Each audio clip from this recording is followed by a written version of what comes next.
सभी प्रियजनों को राम राम। अभी मैं खड़ा हूँ राम की पैड़ी नागेश्वर नाथ मंदिर के सामने और आज आपको नागेश्वर नाथ मंदिर के इतिहास के बारे में बताने वाला हूँ। अयोध्या में जितने भी मंदिर हैं उन सभी के इतिहासों के बारे में हमारे चैनल पर एक सीरीज आने वाली है। उसी सीरीज में नागेश्वर नाथ मंदिर का यह पहला वीडियो है जो उसके इतिहास के ऊपर हम आपको बता रहे हैं। राम की पैड़ी आप पूरा देख ही रहे हैं। राम की पैड़ी में ही नागेश्वर नाथ मंदिर स्थित है। ये एक पूरा दृश्य है राम की पैड़ी का, जो कि अब बारिश के सीज़न में पूरा राम का पैड़ी थोड़ा बहुत यहाँ पर यात्री श्रद्धालु हैं, लेकिन आप देख सकते हैं पूरा राम का पैड़ी जो है खाली है, आपके सामने है। बोल बम है, बोल बम का 7वां दिन चल रहा है और बोल बम में भी नागेश्वर नाथ मंदिर पर कुछ ही श्रद्धालु मौजूद हैं जो वहाँ पर जल चढ़ाने आए हैं।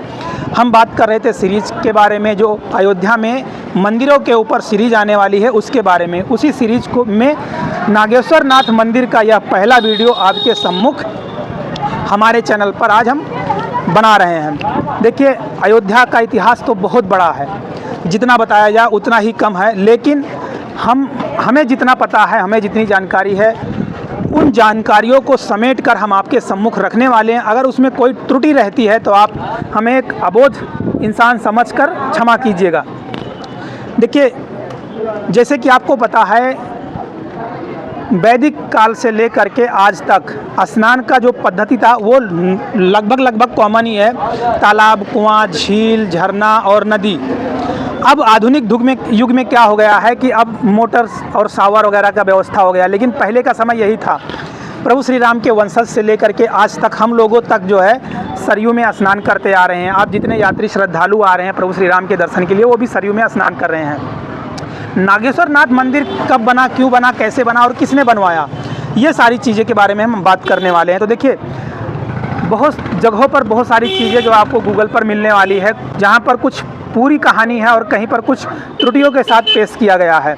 लेकिन जितना हमें पता है, हमने आज तक जिन जानकारियों को इकट्ठा किया है वो आप तक लेके आए हैं कि नागेश्वर नाथ मंदिर की स्थापना जो हुई वो कैसे हुई है। देखिए, जब जो है सरयू में स्नान की बात आती है तो प्रभु श्री राम के पूर्वज से लेकर के उनके वंशज तक सभी सरयू में स्नान करते हैं। प्रभु श्री राम ने भी सरयू में स्नान किया, अपना दिनचर्या राजपाट किया अयोध्या में। उसके बाद उन्होंने सरयू में ही जल समाधि ले ली और वैकुंठ चले गए। उसके बाद जब वो वैकुंठ चले गए, उसके बाद अयोध्या का राजपाट किसको मिला, क्या आपको पता है? अयोध्या का राजपाट मिला उनके छोटे बेटे कुश को।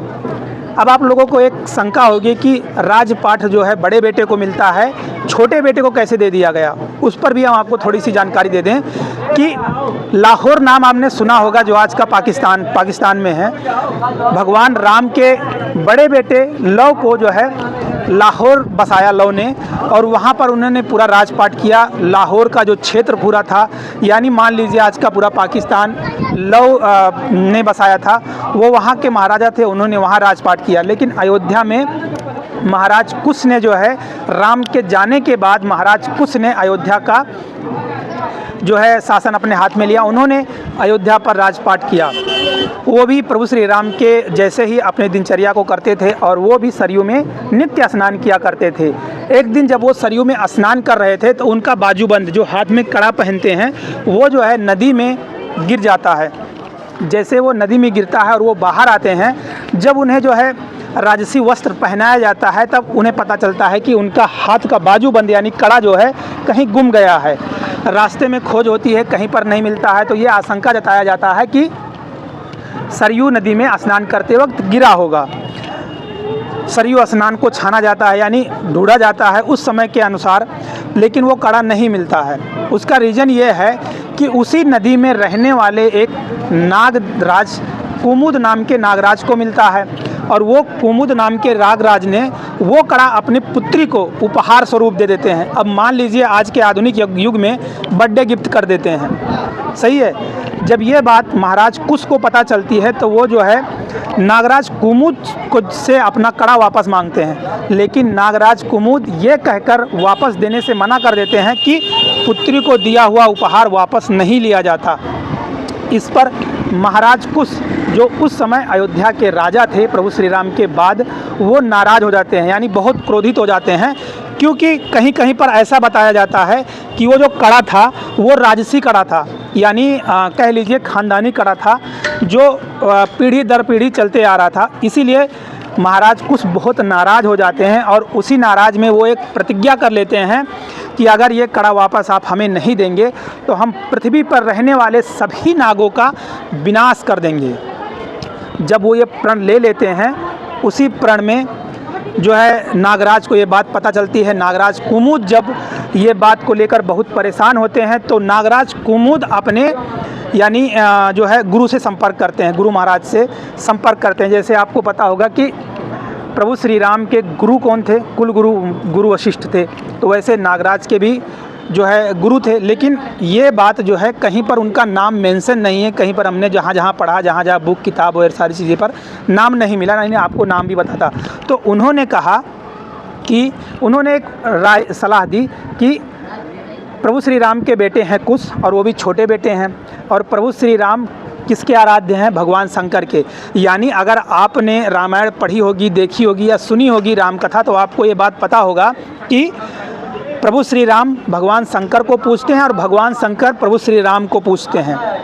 जब वो लंका पर चढ़ाई कर रहे थे तो उन्होंने शंकर जी का जो है स्थापना किया था वहाँ पर, क्या नाम है, रामेश्वरम में। उसी क्रम में भगवान शंकर भी उनको पूज रहे थे।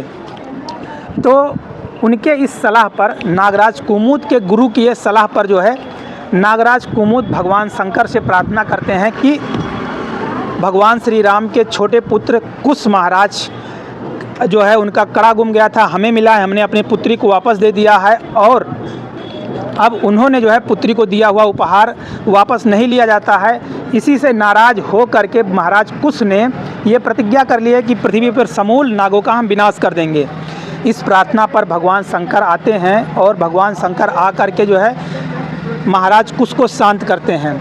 महाराज कुश का तो गुस्सा शांत हो जाता है, लेकिन कड़ा का विवाद चलते रहता है, उसका निष्कर्ष नहीं निकलता है। इसी में भगवान शंकर एक उपाय और ढूंढते हैं, और वो उपाय ये होता है कि महाराज कुश का विवाह नागराज कुमुद के पुत्री से कर दिया जाए, ताकि कड़ा भी वापस आ जाए और उपहार का जो है वापस लेने का कार्य भी ना हो।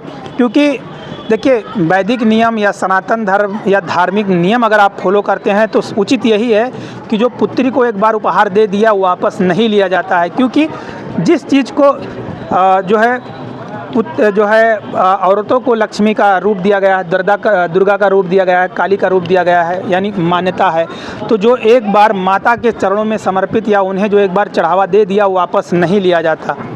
इसी को मानते हुए जो है वापस उपहार नहीं लिया जाता। ये बात जब विवाह का प्रस्ताव भगवान शंकर नागराज कुमुद और महाराज कुश के सम्मुख रखते हैं कि नागराज कुमुद की पुत्री से जो है महाराज कुश का विवाह कर दिया जाए, तो नागराज कुमुद जो है बहुत खुश होते हैं और भगवान जो है महाराज कुश भी मान जाते हैं। जब नागराज की पुत्री का विवाह होता है महाराज कुश के साथ, उसके बाद जो है कड़ा नागराज की पुत्री जो है महाराज कुश को वापस कर देती हैं और वो कड़ा महाराज कुश के पास वापस आ जाता है। उसके बाद जब भगवान शंकर सारी समस्याओं को सुलझाकर वापस जाने की बात करते हैं, तब महाराज कुश भगवान शंकर से प्रार्थना करते हैं कि अब आप अयोध्या आ गए हैं तो अब आप वापस ना जाइए, यहीं वास कीजिए, यहीं पर रहिए। इस प्रस्ताव को भगवान शंकर मना नहीं कर पाते हैं और मना नहीं कर पाते हैं। उसके बाद जो है महाराज कुश नागेश्वर नाथ मंदिर की जो है स्थापना करवाते हैं।